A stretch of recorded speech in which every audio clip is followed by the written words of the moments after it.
Ayun, magandang araw po sa ating lahat mga ka-tiyan, mga ka-sweet Mary at mga ka-tekrap. Ayan. Magluluto po tayo ng ating almusal. Ayan. Sarsyadong tilapia. Ayan. Medyo umaga pa, medyo inaantok-antok pa tayo dyan. Tinatad ko muna itong in-slice ko muna itong mga kamatis. Ayan. Ayan. Magtatad tayo ng sibuyas at saka bawang. At yung itlog, syempre, yun. Katabi ng rice cooker. Naka-ready na. Okay.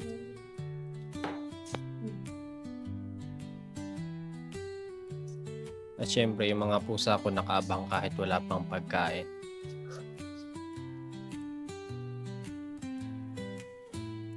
At ayun po mga ka-tiyan, binabalatan na po natin yung ating sibuyas. Medyo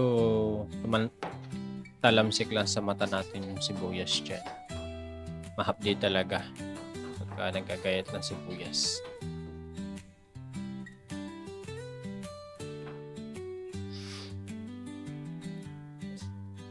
Ayan. Sumakit ang ating mata. Joke lang. Ayun po mga ka-tiyan. Inihimay ko na yung bawang. Ayan. Pipisain natin yan mamaya-maya.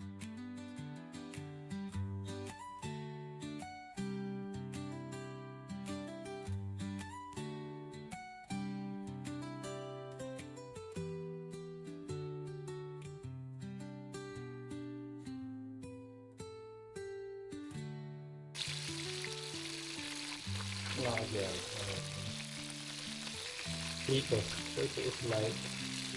Talagyan natin ng kamatis naman. Ibigit na natin. Kaya pilit-lito. Hindi ka siguro.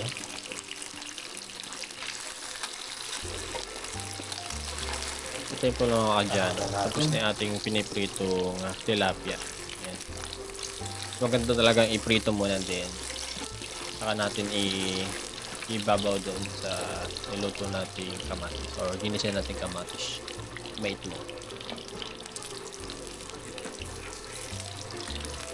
Ayaw magpakuha ng isda natin.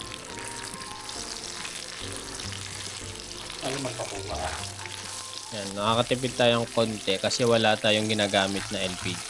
Tsaka mas safe to compare sa LPG. Naka-induction po tayo. Ayan. Hindi naman masyado siyang malakas kumain. Sabay na yan. Timer. Ayan. Naging 2 timer tayo mga ka-tiyan. Pinagsabay ang bawang at sibuyas. Bahala na yan. Ang bango talaga pagka ginigisa mo yung bawang at sibuyas. Kaya antayin lang natin Wala na ako sa vlog. kunin na natin itong ating kamatis. Kamatis. Ang tayo na buwan dyan. Yan, pag medyo nag-brown na, saka natin ilalagay yung ating kamatis.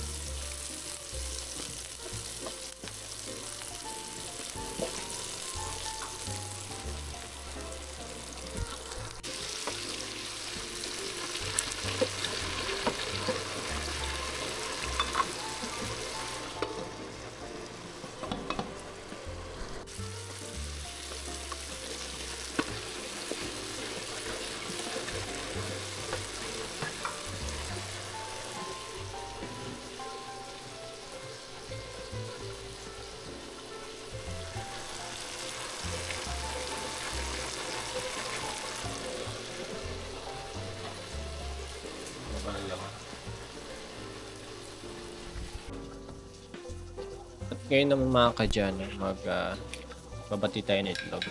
Binibiyak ko muna dito sa may mangkok bago natin irekta doon sa kawali. Baka kasi minsan kasi may nabibili tayong bulok na itlog. Sayang naman yung ating niluto pag kami nasamang bulok na itlog. Kunting asin. Ayan, ayan, napadami ang magic sarap natin mga kadyano. Anyway, hindi natin ilalagyan yung ating kamatis yan kasi nasa itlog na.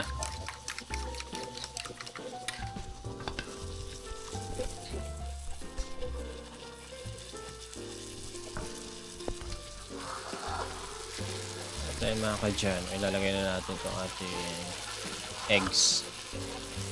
Dalawang binating eggs. Yan, suwabe.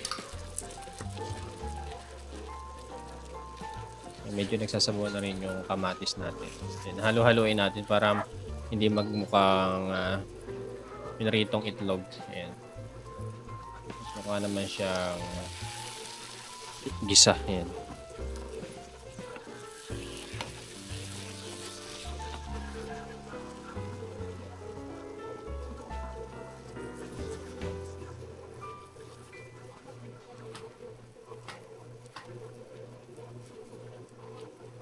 Ito yung po mga kadyano.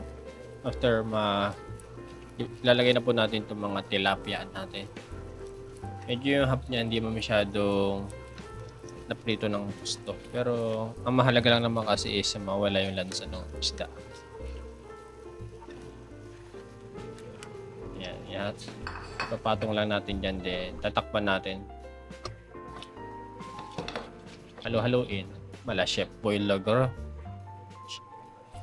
Tada! Ayan, medyo nagsabaw-sabaw na siya. Kaya pa natin ng konti para maglasa naman doon sa tilapia yung sarsyado. Kamatis. Ayan. Tada! Next naman mga kadyan, siguro mag-try tayo ng ibang putahe naman. Puro kasi ito yung ating putahe. Prito lagi. Ayan.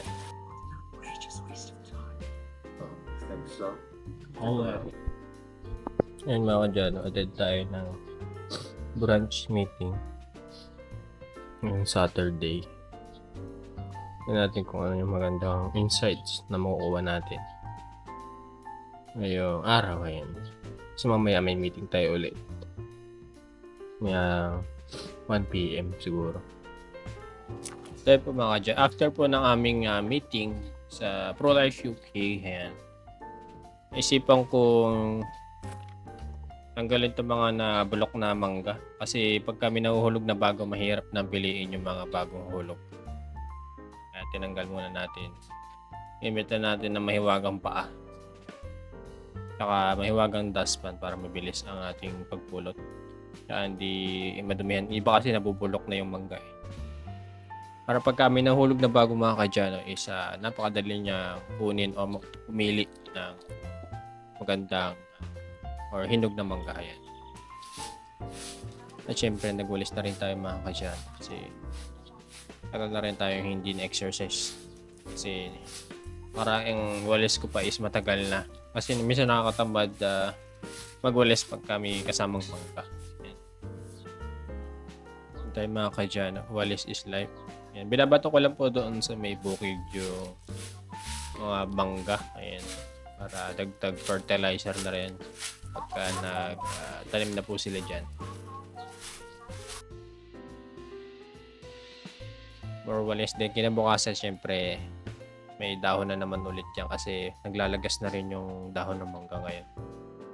Patapos na yung bunga niya. Ayan. Kaya nagkakulog-kulog na yung mga mangga namin. Mostly kasi ng bunga is hinog na lahat. Hindi naman namin kayang i-consume kasi napakadaming bunga, hitik na hitik. Yan, hanggang sa may gilid winalis po natin para kaya na naman minsan tingnan yung ating bakuran. Medyo nagkaroon lang ng mga buha-buhangin kasi may construction dito nagaganap. So mga kadyan, pagka napabubungan natin to, yung kotse natin is hindi na magkaka-rain stain o yung tawag dito.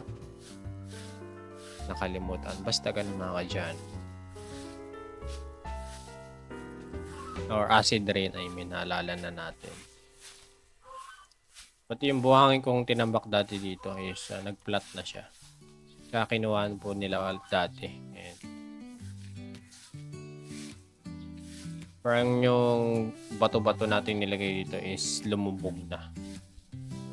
Katulad ng unang patong ng mga bato natin.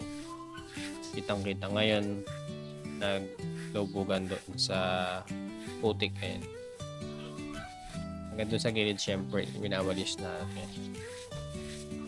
Damang dama init mga kadyanyo dyan ng hapon. Ang banda alas 4. napaka-alinsangan. Hanggang gabi po mga kadyano, napaka-alinsangan. Habang nire-record ko to, tulon-tulo na yung pawis natin mga kadyano. Habang ini-edit ko to, grabe yung singaw ng pader ng ating bahay. Yan, so mga kadyano, sana magka-aircon tayo dito sa may taas natin. Saka syempre, pag nagka-aircon, tataas ang bill. Kaya wag muna mga kadyano. Is lang. Pwede naman electric fan muna tayo. Kaya mga kadyano, medyo maliwalas na yung paligid natin.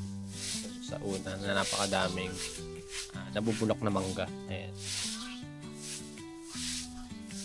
Itong mangga pala mga kadyano, isa mas matanda pa sa akin. Naabutan ko na yan nung bata pa ako. Pero hindi po ganyan kataba. Ayan. Mas tumaba lang siya ngayon.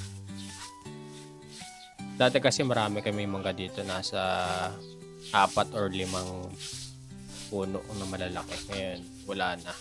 Yan na lang po yung natira. Dati kasi may katabi pa to tuhat.